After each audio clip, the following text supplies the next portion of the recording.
apostolado e graça. Isso mesmo, o apostolado, ser enviado, sair com base na gratuidade, porque não há evangelho sem gratuidade. A base é a graça, o fluir é a graça de Deus, e esse evangelho é pela graça de Deus. E esse evangelho, o evangelho verdadeiro, é o evangelho do reino de Deus.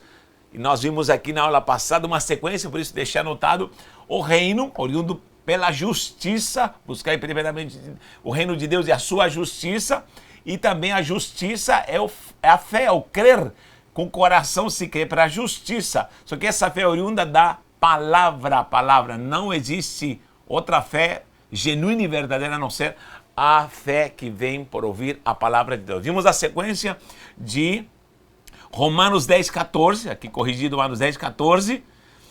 Como invocarão se não creram? Como vão crer se não ouviram? Como ouvirão se não há quem pregue? Como pregarão se não foram enviados? Eu citei essa parte aqui de enviar, esse enviar como apostolado ou enviado. A igreja verdadeira, ela é apostólica até os dias atuais. Embora muitos detestam a palavra apostolado, apostólico, a igreja apostólica verdadeira é a igreja de Jerusalém. E essa igreja recebeu o poder do dunamis para uma explosão que seria de Jerusalém, Judeia, Samaria, até os confins da terra, e chegou até nós e continua avançando. A expansão da explosão do evangelho apostólico, da graça, do reino, continua se expandindo e usando homens apostólicos e uma igreja apostólica. Do contrário, se a igreja deixa de ser apostólica, ela deixa de ser uma igreja organismo, como uma igreja orgânica, como corpo de Cristo, qual cresce e se expande, tá bom? Muitos querem implantar uma igreja organizacional somente, uma igreja como organização, mas a igreja é organismo, é corpo de Cristo. E aí é onde entram as dogmáticas humanas, onde começa o beabá da doutrina dos homens. E essa doutrina tirou o apostolado. Eu já vou entrar nesse tema já. Mas olha, nós entramos nessa questão de apostolado ou enviar, e falei que iria salientar a questão gratuidade daqui, dessa fé do crer, porque a pessoa crê pela graça, porque pela graça somos salvos. E uma vez salvos, entramos na justiça, justificados, e por ser justificados, estamos na dimensão do que é o reino. As pessoas me perguntam, qual a diferença de reino de Deus e reino dos céus? É a mesma essência, é a mesma coisa, por favor. Porque se o termo reino de Deus significa o domínio de Deus, a pergunta é aonde Deus não domina. Então, o domínio de Deus, a autoridade desse domínio de Deus, implantado especificamente aqui nessa terra, esse é o reino de Deus. Agora, o reino dos céus é a dimensão celestial. E lógico, o reino de Deus só pode existir porque existe o reino dos céus.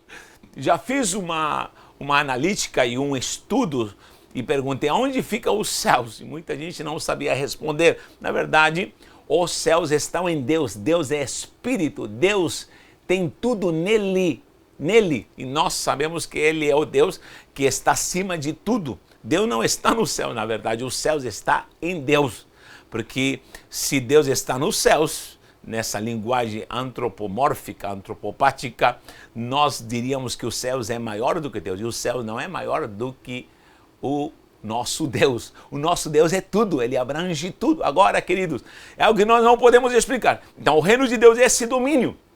Porém, tudo que é pecaminoso, tudo que é carnal, tudo que é satânico, maligno, não faz parte do domínio, do reino de Deus. Tudo que é terreno humano, carnal, diabólico, não faz parte do reino dos céus. Você me entende? Então, o reino de Deus e o reino dos céus é a mesma essência, é o mesmo princípio, é a mesma santidade, é a natureza do próprio Deus. É dali que surge essa palavra gratuidade, a graça de Deus. Eu falei que muitos definem a graça, e talvez você aprendeu isso, a graça é o favor imerecido de Deus, ou dom gratuito. Isso é falso. Porque graça é muito mais profundo. Res, que também é traduzido como misericórdia, é a virtude de Deus. Como se traduz graça? Não é o favor imerecido? Claro que não. O favor imerecido é a salvação. Vou dar um exemplo. Se eu tenho essa caneta, eu vou lhe dar essa caneta de presente, que será uma caneta linda, preciosa, eu lhe dou de presente, porque eu sou uma pessoa benevolente, tenho virtude e tenho graça, e por ter graça lhe dou a caneta. A caneta é o presente, o dom. Vamos traduzir dom como presente.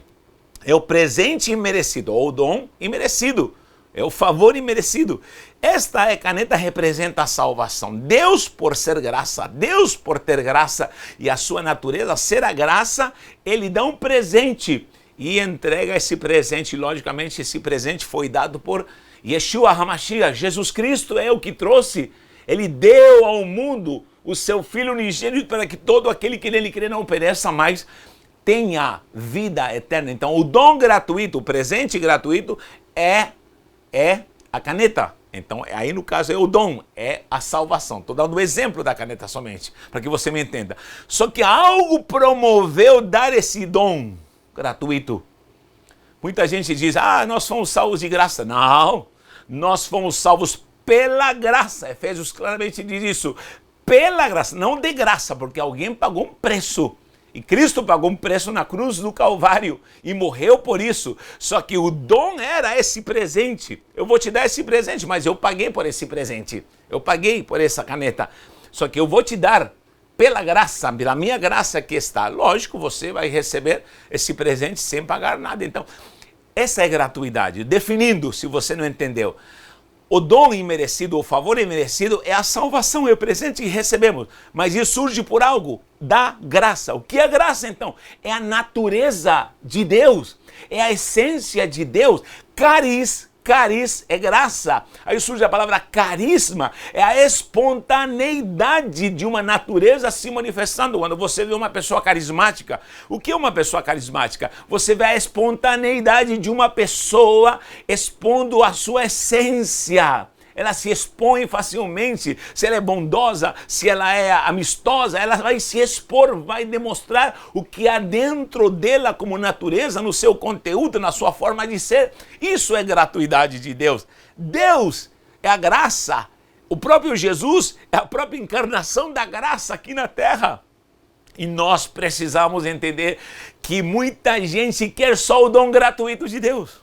Muita gente só quer a salvação e os benefícios, principalmente da salvação, mas não quer se revestir de Deus. Todo mundo quer o dom gratuito, que é a salvação, e quer ser salvo. Pergunta na rua quem quer ser salvo. Todo mundo. Nesses tempos difíceis, nesses tempos de doença, de contaminação, e coisa boa não vem para essa terra. Agora, quem não quer ser salvo? Todo mundo. Agora, todo mundo quer se revestir da graça. Todo mundo quer? Não, nem todo mundo quer. Todo mundo quer a natureza de Deus, viver os princípios de Deus, a essência de Deus, o conteúdo de Deus. Ninguém quer, ninguém quer. É por isso que quando se prega a gratuidade, se prega a graça, nós vamos encontrar muitos mistérios gloriosos. Isso é graça, é a própria natureza de Deus. Paulo diz claramente, ele diz abertamente, vós que vos revestistes de Cristo, vós que vos batizastes em Cristo, de Cristo vos revestistes. Ou seja, você passa a se revestir da natureza, você mergulha em Deus, você mergulha em Cristo. O único caminho para Deus, entrar em Deus, a essência de Deus, é Cristo. E você mergulha em Cristo e você se reveste de Cristo. Você não é simplesmente um crente salvo e dá glória a Deus, está na igreja cantando e entregando suas ofertas. Não. Você é uma pessoa que está mergulhada em Deus, que representa Deus. Essa é a verdadeira missão da igreja, que realmente tem a palavra, crê por fé. Aqui está, eu falei aqui, eu salientei essa parte aqui, vou colocar em vermelho, que é esse rio de mergulho para a graça. Pela graça você crê, você é salvo e você entra na justiça. Você passa a ser justo. Você vive agora pela fé. O justo viverá da fé. E nessa justiça se implanta o reino. Não haverá reino sem evangelho nessa justiça. E não há justiça se você não crê, porque nós cremos para a justiça, tá bom? Olha só, a igreja hoje em dia facilmente entende o que é salvação, recebe a Cristo e se mantém. E parece que a manutenção dessa fé cristã, me ouça, me entenda, é ficar numa igreja, cantando, não estou dizendo que isso é errado, louvando, padrões de cultos, como se fazem, indo uma vez por semana e olhe lá, e se mantendo. Essa é a vida cristã para muita gente, cumprindo certos dogmas, mas é muito mais do que isso, querido. A graça de Deus, ela é sobrenatural. A graça do Senhor, ela se move no sobrenatural. Olha que está ligando aqui. Mas estamos na unção. Olha, a graça de Deus se move na igreja para que ela exploda, para que ela se movimente. É aí que surge a gratuidade, onde as pessoas vão invocar. Por que invocam? Porque alguém realmente creu. Porque ouviu, porque pregou, porque foi enviada. Essa graça, quando toma a igreja, ela se torna uma igreja apostólica. E essa é a igreja verdadeira, a igreja apostólica. A igreja verdadeira é a igreja que se move e sai. Olha o que diz em Atos 4:33. Anote essas passagens. Atos, vou anotar aqui desse lado. Atos 4:33 diz que a igreja estava revestida da graça. Essa era a característica da igreja de Atos. A igreja transbordava em graça. Ninguém pedia para a igreja evangelizar, ninguém pedia para a igreja sair e anunciar Jesus.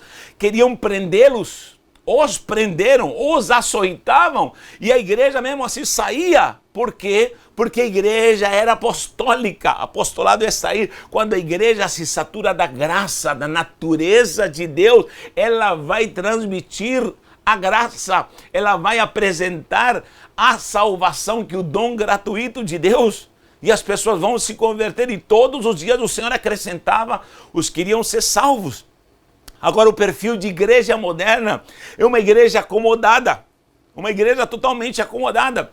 Porque a igreja era perseguida naquele então, e sempre quando a igreja foi perseguida, é porque a igreja estava revestida da graça. Muita graça de Deus, ao ponto de transbordar na graça, como vemos em Atos capítulo 4, versículo 33. E vê a perseguição. Quando não há perseguição para a igreja se acomoda a esse secularismo, a igreja se associa a modismos ao mundo, a igreja parece que está de bem com o mundo. Cuidado quando a igreja está de bem com o mundo. Cuidado quando a igreja está de boa em relação aos padrões mundanos.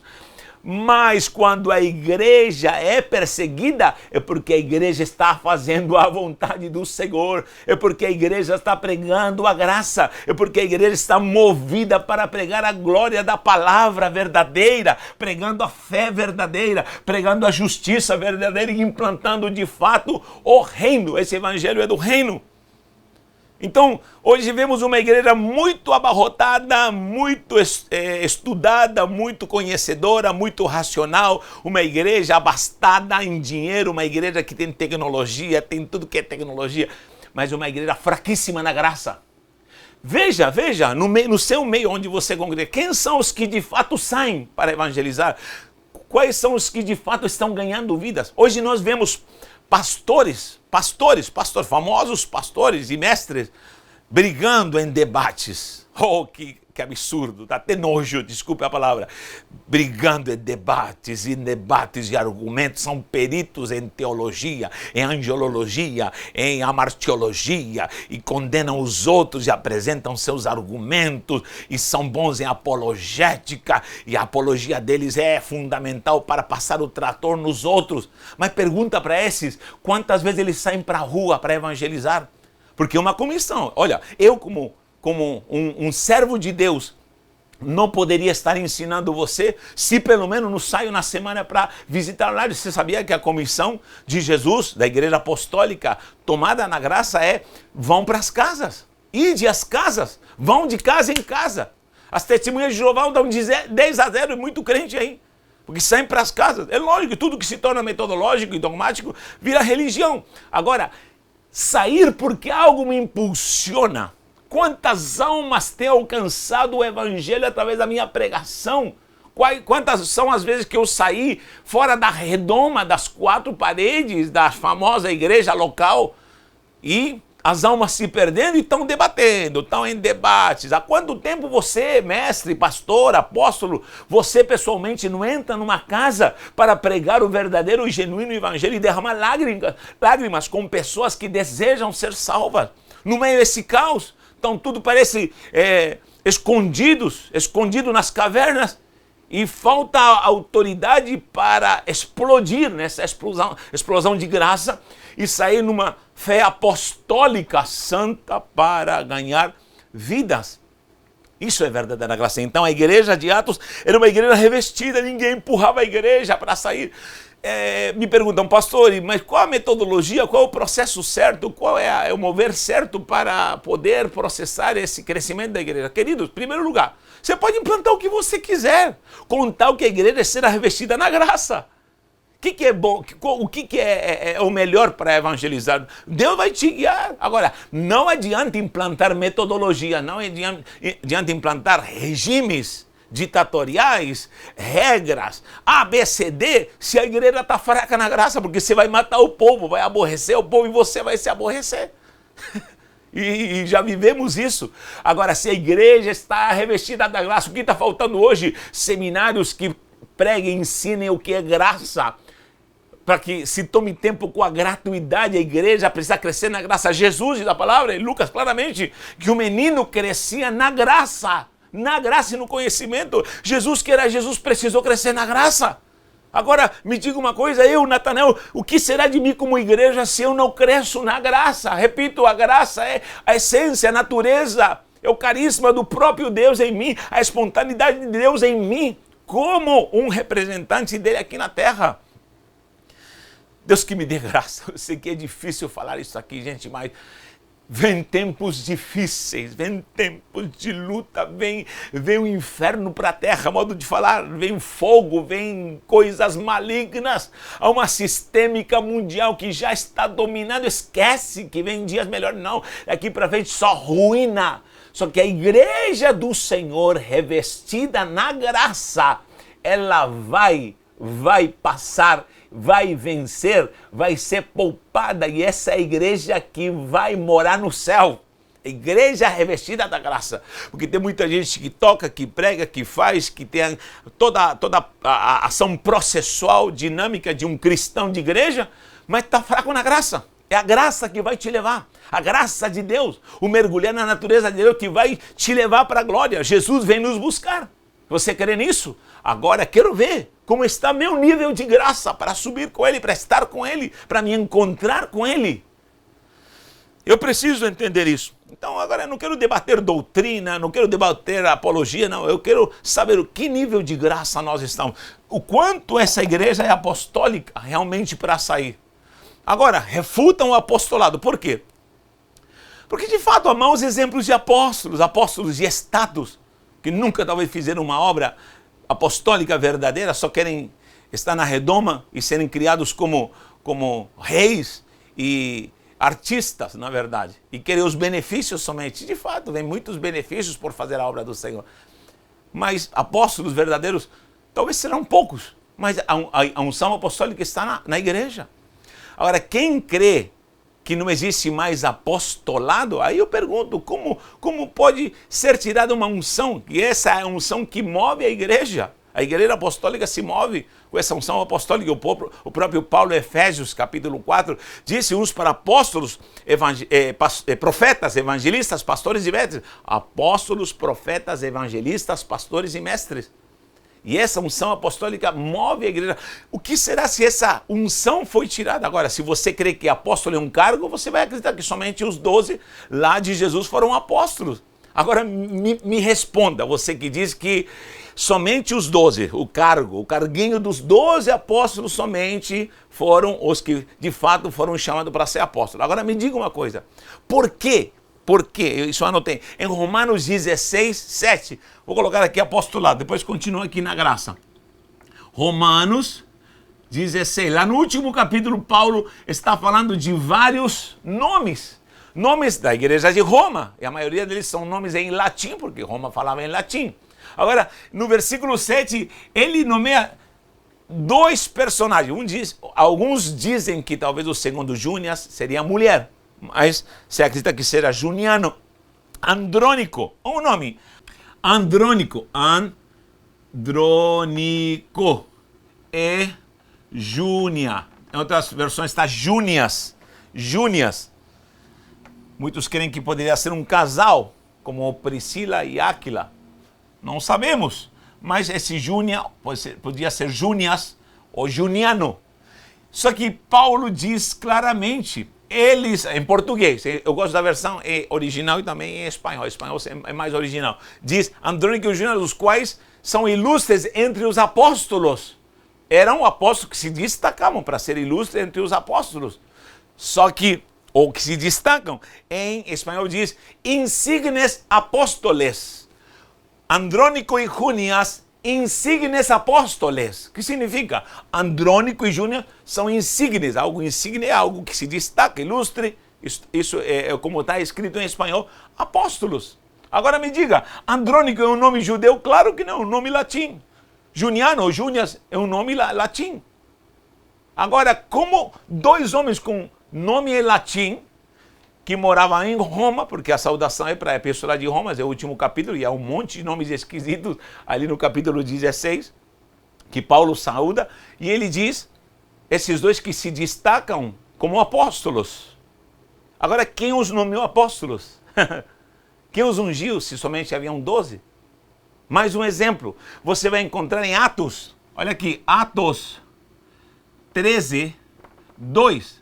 Diz claramente que o Espírito falou, separai-me a Barnabé e a Saulo para a obra. E essa é a obra apostólica. Essa obra, só existe uma obra. A igreja tem uma obra só, a apostólica. E o apostólico vai trazer o profético, o evangelístico, o pastoreio, o mestre.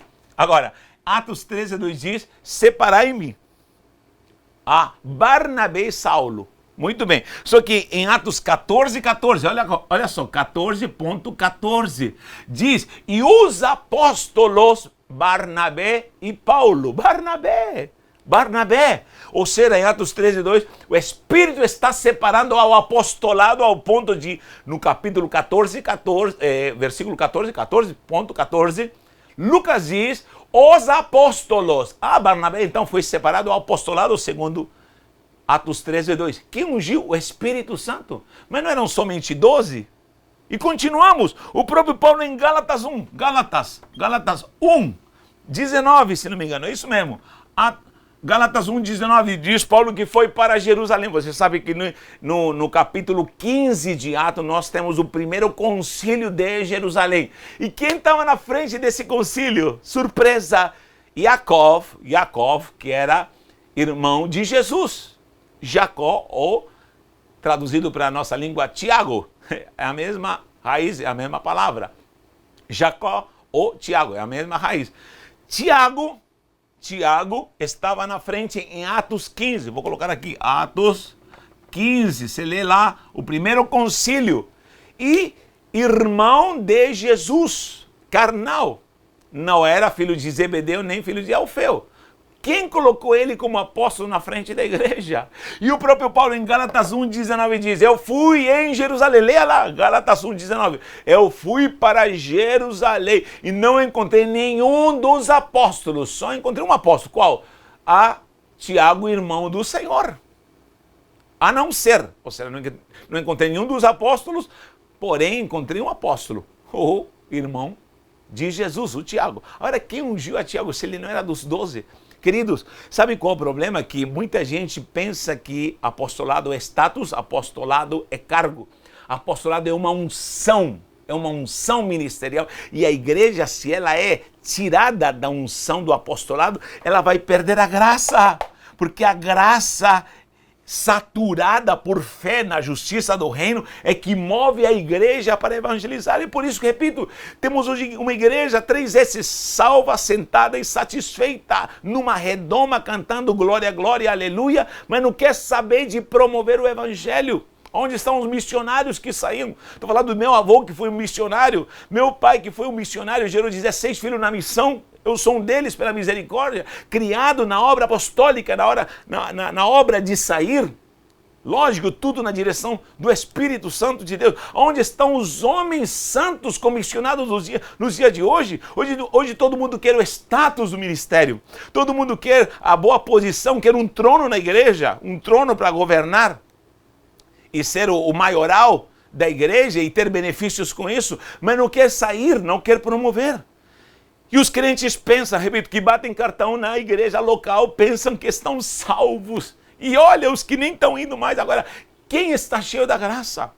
É nessa hora que nós vamos ver que haverá perseguição, sim. Vem dias terríveis para a terra. Quero ver quem vai de fato estar revestido. Estou até gaguejando aqui. De fato, revestido da gratuidade de Deus. Revestido da graça. Abundante graça. Paulo sofria com um espinho na carne, um espinho na carne, um espinho na carne. E o que aconteceu? Ele pediu 3 vezes ao Senhor para que o livrasse disso. Ele disse, ei meu filho, a minha graça vai te bastar. Se minha graça não é o suficiente para você, não vale nem a pena. Não vale nem a pena. Se a igreja não vive por um trilho santo, que é a gratuidade, não vale a pena ser crente. Porque pela graça você até vai sofrer, até espinhos vão vir forte, mas pela graça você vai estar abastado e ela vai ser suficiente, aleluia. Isso é algo glorioso. Como nos falta graça, como me falta crescer na graça, como me falta crescer em Deus, como a igreja está fraca, como a igreja está corrompida. Quantas cidades estão sofrendo aí, desde Manaus até o sul e no mundo inteiro? Sabe o que levou a tudo isso? É juízo de Deus. O que levou a tudo isso é sacerdotes que se corromperam, a igreja que se acomodou, a igreja que fez amizade com o mundo. E precisamos mudar isso. A própria palavra diz em Romanos 1:5, vou anotar aqui, Romanos 1:5. Paulo diz que recebeu o apostolado pela graça. Apostolado e graça. A gratuidade promove o apostolado. Isso aqui. A palavra, o crer, fé, justiça, reino, só que aqui vem a gratuidade. A gratuidade se move para que alguém invoque, creia, ouça, pregue e envie. Ou envie, pregue, alguém ouça, creia e invoque. Então é um círculo. Por onde começar? Tanto faz, esse é um círculo. Invocar, crer, ouvir, pregar, enviar. Pronto, apostolado. Foi enviado, a pessoa prega, ouve, crê, invoca. A graça faz invocar, crer, ouvir. Tudo é uma sequência. É um ciclo santo. Essa é a gratuidade de Deus, essa é a gratuidade gloriosa. Paulo diz, eu tenho apostolado e graça e recebi do Senhor. Romanos 1:5. Apostolado e graça. Anote aí, apostolado e graça. Não há apostolado sem a graça, e se há graça haverá apostolado, vai sair a igreja, vai explodir até os confins da terra para que o evangelho do reino seja pregado a toda a criatura, toda a criatura. Os mesmos que refutam de que não há apóstolos são os mesmos que refutam que não há mais profetas. Agora, o que vai ser da igreja? É por isso que a igreja está desse jeito, gente. Se tira a visão apostólica e tira a visão profética, aí acabou. Quem trouxe essa doutrina? Porque não há nenhum versículo que diga não existem mais apóstolos, não existem mais profetas. Sim, diz que as profecias vão cessar, mas claro, no final tudo vai acabar, tudo vai terminar. As profecias vão de fato terminar. O que você vai profetizar quando venha Jesus buscar o seu? Não vai profetizar mais nada. No céu você vai profetizar o quê? Tudo vai terminar. Agora, a igreja hoje, mais do que nunca, precisa da virtude profética, da unção profética apostólica. E o pastoreio, o evangelístico e o ensino são dons espirituais. A igreja de Roma, essa igreja que implantou o papado, quando implantou o papado, começando com Constantino, se implanta aí todo o papado, toda essa monarquia eclesiástica. Tudo quando você veja a monarquia é engodo de Roma. Essa monarquia, eles proibiram os apóstolos. Roma matou todos os apóstolos. Matou todos os apóstolos que pôde, matou. Inclusive todos os apóstolos morrendo, todos condenados, queimados, cerrados no meio, cortados, picotados, fritados. É o que Roma fez com os apóstolos. Aí se implantou o papado. Então, era proibido falar em apóstolo, porque agora era papado. Só que a igreja reformada, principalmente os reformistas, tem essa ideia maligna de que o apostolado e o profético acabou. E proíbe um monte de coisa. Essa é uma herança de Roma, maligna. É por isso que a igreja está travada e precisa se desatar nessa última hora. Mas Deus está levantando um povo apostólico na terra. Deus está levantando um povo profético na terra. Deus está levantando um povo revestido da graça, da verdadeira graça. É lógico que apóstolos de status, como há pastores de status, como há evangelistas de status, como há mestres somente que querem status, querem brigar com os outros e arrumar confusão com os outros. Não, estou falando daquele que quer pregar de fato a palavra genuína e o evangelho genuíno. Isso é o perfil que vai se destacar na igreja e vai mover a igreja nessa última hora, nessa hora tão crucial. Paulo diz que a fé se torna vã. 1 Coríntios 15, 10. Olha o que ele diz. 1 Coríntios 15, 10. Diz para que a graça não se torne vã. E Paulo diz que ele trabalhava, ele fazia, ele pregava, ele saía. Quantas coisas Paulo não faz, meu Deus. Veja lá em Coríntios a lista de tudo que ele sofria quando ele, de fato, sofre por causa do evangelho, desse evangelho da graça, da verdadeira gratuidade. Agora, esse evangelho, se não é pregado, se não é anunciado em 1 Coríntios 15, 10, diz que essa graça pode se tornar vã, para não tornar vã. O que é algo vão? Algo que se perde, algo que se desvanece. Se eu dou de graça um presente e você nunca o recebe, isso se torna vão. Então a igreja ela é promotora desse presente que é a salvação. Em 2 Coríntios 4, 5. 2 Coríntios 4, 5 diz que a graça se multiplica. É isso mesmo, a graça se multiplica. Nós temos que entender que se algo se multiplica, é porque existe uma matéria-prima que nos foi dada, isso deve ser multiplicado. Como se multiplica?